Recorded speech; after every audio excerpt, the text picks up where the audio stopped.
Well, thanks very much, Will. Good morning, everyone. I am absolutely delighted to be here today. Of course, I get the chance as Ontario Liberal Party leader to travel right around Ontario to see Ontarians, to understand what they're going through, in particular over the past 20 months with the pandemic that's been so tough for so many of us. It is rare that I get the chance to do any kind of announcement here in my home community of Woodbridge. So I'm really thrilled to be standing alongside a group of our candidates, women and men who've stepped forward across the York region, across parts of the northwest section of Toronto, to run under the Ontario Liberal banner. I want to begin by thanking Angelo and the entire team here at A1 Auto Repair and Tire Center for letting us come to their location today to make this really important announcement. Now, of course, I had the honor of serving for just a little bit more than 3 years as Ontario's Minister of Transportation, and in that time, making sure that we did everything we possibly could to strengthen road safety and to protect the traveling public was a top priority. And we know that over the last number of years, so many road safety advocates from the CAA to the Ontario Safety League, even at times the Ontario Hospital Association and so many others have stepped forward to strongly urge the people of Ontario to, when the winter weather arrives, like it is right now in this province, to change out the regular tires that they use and, of course, to install winter tires. We know how critically important this is to reduce the number of unnecessary collisions on our roads, to protect the traveling public, to make sure that our emergency rooms aren't overwhelmed by those individuals who've been involved in collisions or have been perhaps tragically injured or lost their lives. We also know at the same time in this province, because of what we're seeing across the economy, not just in Ontario, but across North America and beyond, that each and every week, life is getting less affordable for hardworking families here in Woodbridge and across this province. We know because we hear it every single day when we're talking to family and we're talking to friends and neighbors. People increasingly have what I like to call pocketbook anxieties because the cost of living continues to grow. Whether it's groceries or it's other things that people have to deal with on a daily basis, life is becoming less affordable. And so today, I'm absolutely honored to be here in Woodbridge, standing alongside 5 of our candidates to talk about something that I know will be really important for protecting road safety, enhancing road safety, and also making life so much more affordable for the hardworking families of this province. If elected next June, the Ontario Liberal government would deliver on a $75 per tire refundable tax credit so that hardworking Ontario families can purchase winter tires. For a set of 4 tires, that would work out to $300 in a refundable tax credit. Again, this is such an important move with respect to making life more affordable for people, but also at the same time protecting our road users, protecting the traveling public, and making sure that at all times we're enhancing safety. I want to thank the candidates who are here with me today. I want to thank them for stepping forward. I want to thank them and the rest of the Ontario Liberal team. Again, women and men who step forward in every community because we believe passionately in getting our province back on track. And I want the people of Ontario to know that the Ontario Liberal Party will always put them first. We will always be on their side, and we will work as hard as we possibly can to make sure that they have the relief they need so that they can prosper. And with that, I'd be happy to take any questions that you might have. Okay, a reminder to the reporters on the line to please write to the Zoom with your outlet name, and I will add you to the queue for a question.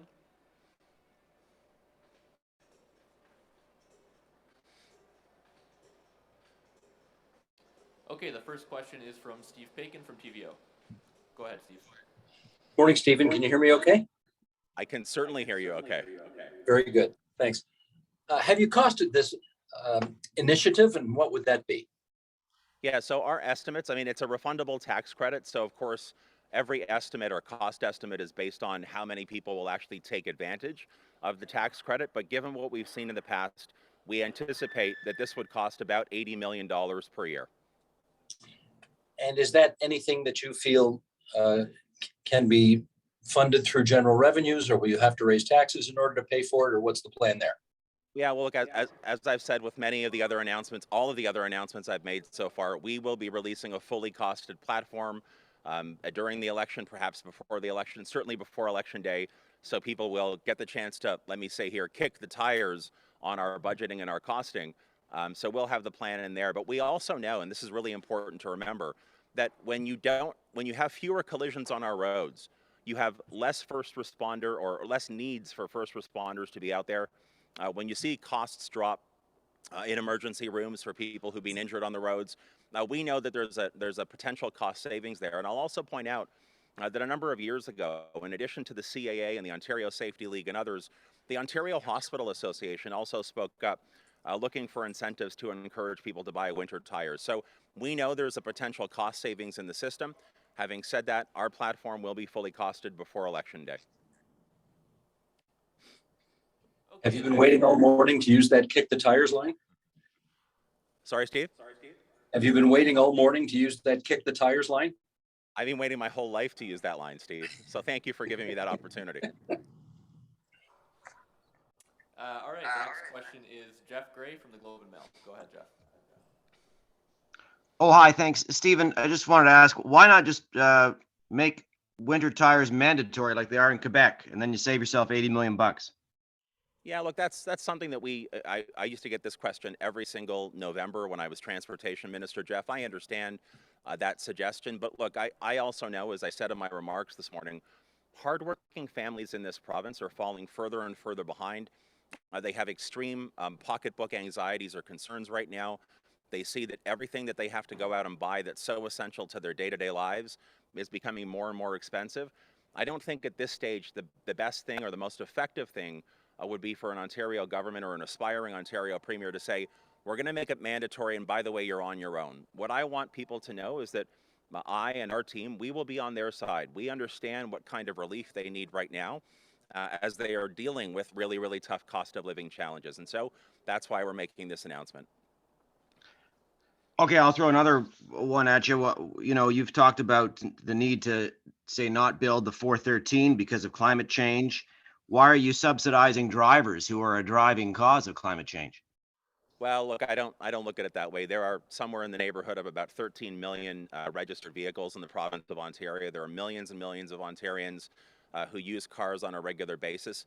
I want more of those individual families to switch to zero emitting vehicles like the car that I have at home, the battery electric vehicle that I have. That's one of the reasons in the next number of days I'll be talking more about how we can get more electric vehicles on our roads. But at the same time, protecting the safety of the traveling public, those millions of Ontarians that today still rely on their passenger vehicles, is something that's really, really important. I'll also point out that from what I recall at my time at transportation, anything we can do to make sure that the traveling public, that our commuters on our roads and highways are safe, is a good thing for the entire system. I'll also say anything we can do to encourage fuel economy with our cars is not a bad thing, and traction or the grip on the roads is an important aspect of that. So to me, you have to look at the whole picture. Yes, I want more Ontario families to feel comfortable purchasing or transitioning to electric vehicles or some other form of transportation that doesn't make the climate crisis worse. But at the same time, we have a responsibility in this province to protect those people who expect that of their leaders, and that's the kind of leadership that I'll provide. Okay, if anyone else on the line has any questions, please just raise your hand or write to the Zoom chat.